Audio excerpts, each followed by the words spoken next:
For as long as I could remember, roller coaster stats meant everything to me. I would spend hours surfing rcdb.com, memorizing all the stats on various roller coasters. Be it from how high Ride of Steel is at Darien Lake to how many inversions Raptor flings its riders through the air at Cedar Point. I had to know the deets and lock it into my brain. Obviously, the biggest stats was keeping up with which roller coaster was the tallest, fastest, and longest. Then it was memorizing it by category. First, I only cared about the tallest, fastest, and longest wooden coaster record holders, then for steel. Well, now there are over 30 different categories that a coaster model can compete in these record stats. I had to know all of these because if someone ever questioned me, which was like never, but it doesn't matter, I had to memorize the stats to prove my coaster enthusiast stripes. Let's jump to the year 2010 and now come along the small little coaster manufacturer called Rocky Mountain Construction. They took my classifications of roller coasters and where each ride sat in its particular rank and threw it out the window. The new Texas Giant was announced.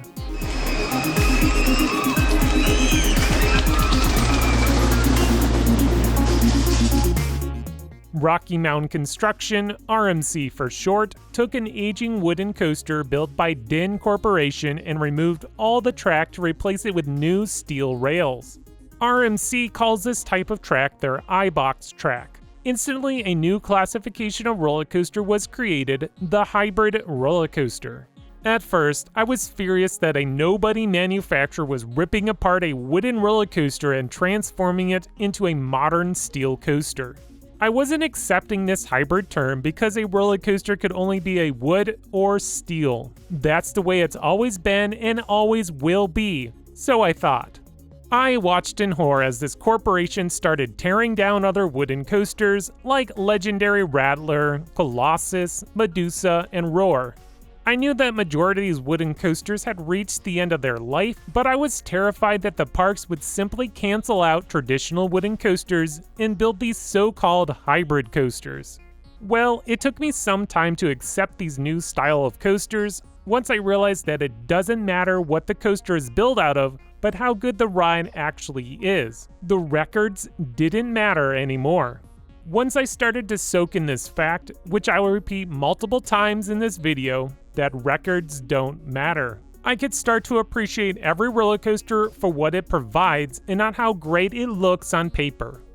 If you watched my first end of the record-breaking coaster, you'd notice that a lot of the video revolved around Orion, which is now open and operating at Kings Island. Well, let's talk about Orion again, shall we?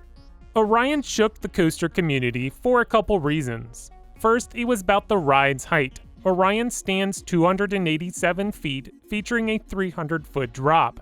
Instantly, many enthusiasts, including myself, shared their disappointment with this so-called budget Giga.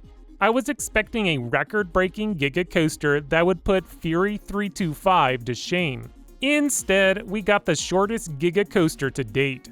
Next, many started to debate if Orion was even a Giga coaster. I mean, the ride stands 287 feet, and a Giga coaster must be 300 feet, which means Orion is no good. Well, Orion is now open, and the hate has started to fade away into the abyss of the internet.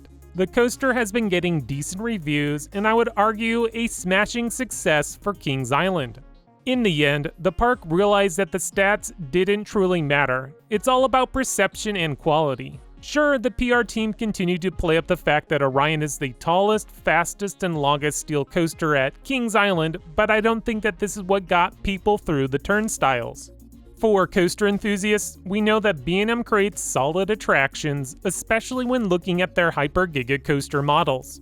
We expected Orion to be a satisfactory roller coaster at its lowest potential. As for the general public, those who would consider Kings Island their home park, simply building another steel roller coaster that would rival their already favorite Diamondback was enough to convince them.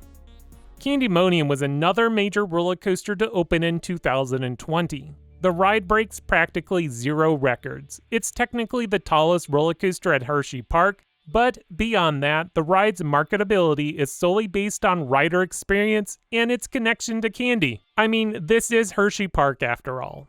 It's odd that a theme park would choose to build yet another hypercoaster at the same park. Well, it's not so odd when you look at the surrounding circumstances. Candemonium is a high-capacity machine. Skyrush has potential to do great capacity numbers, but the awkward laid-out station and annoying lap bars really slow down dispatches. Candemonium is a crowd pleaser. The ride focuses on fun, sustained floater airtime with a couple moments of strong G-forces, but nothing too intense. While Skyrush feels like a crazy beast trying to eject you off the ride basically as soon as you're pulling out of the station. I know many were hoping for a Giga Coaster, which I hear couldn't happen due to local height ordinances. Regardless, Candemonium has proven to be a great attraction, a crowd pleaser that didn't need any records to make its mark. 2020 has been a mixed year at best for almost everybody, but I was grateful to have added multiple coasters to my coaster count. Majority of these new credits were non-record-breaking attractions. Sure, there were the exceptions, but overall, most of the roller coasters didn't hold a record to their name.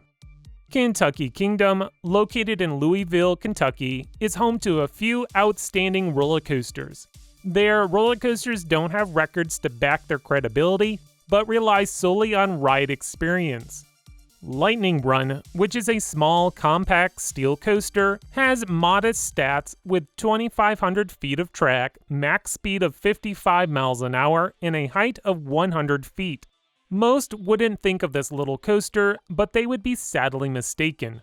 Lightning Run is a fantastic roller coaster that delivers on so many levels, including airtime, pacing, and snappy transitions. This roller coaster proves that records don't matter. Storm Chaser, a RMC hybrid, well, it's definitely not a hybrid because it's all steel, including the supports, is yet another roller coaster that will blow you away with its not-so-impressive stats. 2,700 feet of track, 100 feet height, and a max speed of 52 miles per hour won't drag anyone out of bed, but just like Lightning Run, you'd be foolish to underestimate this coaster. Starting off with a fun barrel roll dive, Rocky Mountain Construction used their ingenuity to keep this coaster fresh. The ride is loaded with amazing airtime, overbanked turns, and 2 solid inversions. Once again, Kentucky Kingdom has another roller coaster that demonstrates records don't matter. Looking forward to 2021, there's a new roller coaster on the horizon that I dare say records won't matter, and that's Velocicoaster, coming to Universal Studios Islands of Adventure.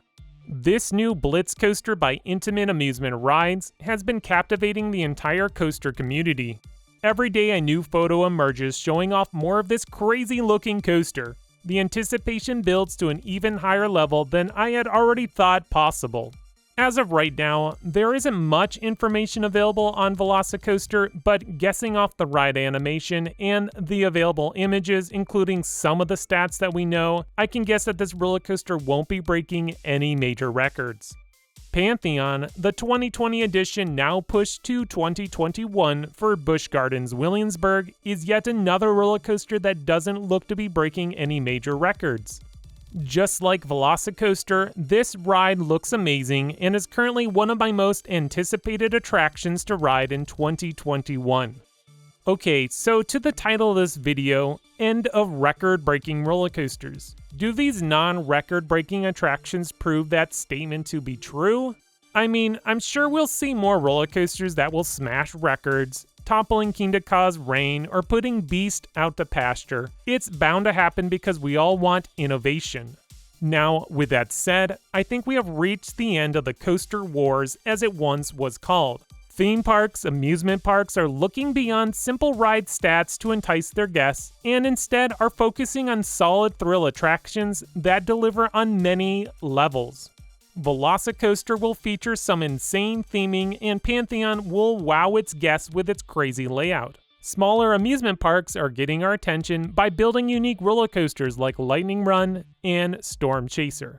Finally, just like Rocky Mountain Construction, manufacturers will continue to push the boundaries, creating roller coasters that don't fall into the same old categories that we've seen many times over and over. Great Coasters International is already working on their own steel topper track that is sure to challenge the hybrid classification. Instead of focusing on records a roller coaster can break and making that the primary classification for success, how about we look at ingenuity and how entertaining a coaster can be? As much as I want to see the next record-breaking roller coaster, I also know that yes, records don't matter. Well, that concludes today's video. Do you think records don't matter? I want to hear all about it in the comments below. If you enjoyed this video, please click that like button and subscribe. That way you won't miss out on more great content coming your way by X Screen Thrills.